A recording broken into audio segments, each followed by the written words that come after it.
We have an update now on a story that caused some outrage in Rancho Penasquitos. Dozens of 40-year-old trees torn down to make way for a development project on the old Hotel Carlin property.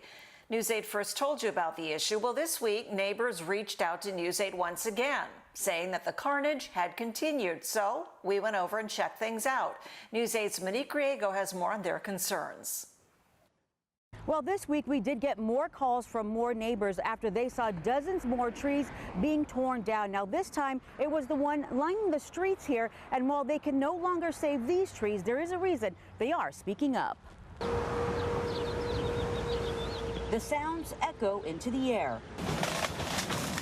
Large machinery mixed in with the sound of large, mature, decades-old trees being hacked down. The sound of the wood cracking, it's heartbreaking.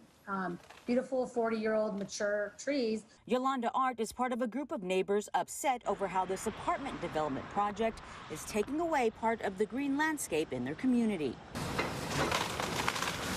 That's when I started feeling like this is not right. Someone has to say something. The community needs to be aware. We initially reported on the demolition a couple weeks ago when the first round of trees, several dozen, were torn down near Carmel Mountain Road and Penasquitos Drive. But this week, neighbors got even more upset when another couple dozen were ripped apart. This time, it was those lining the street.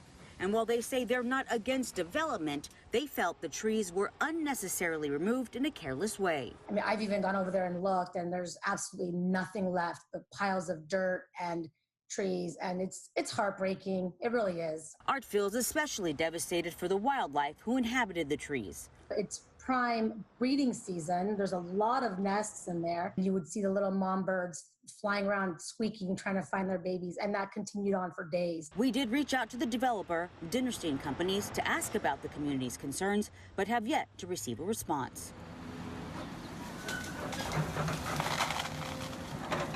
I don't want to see this keep happening in our community.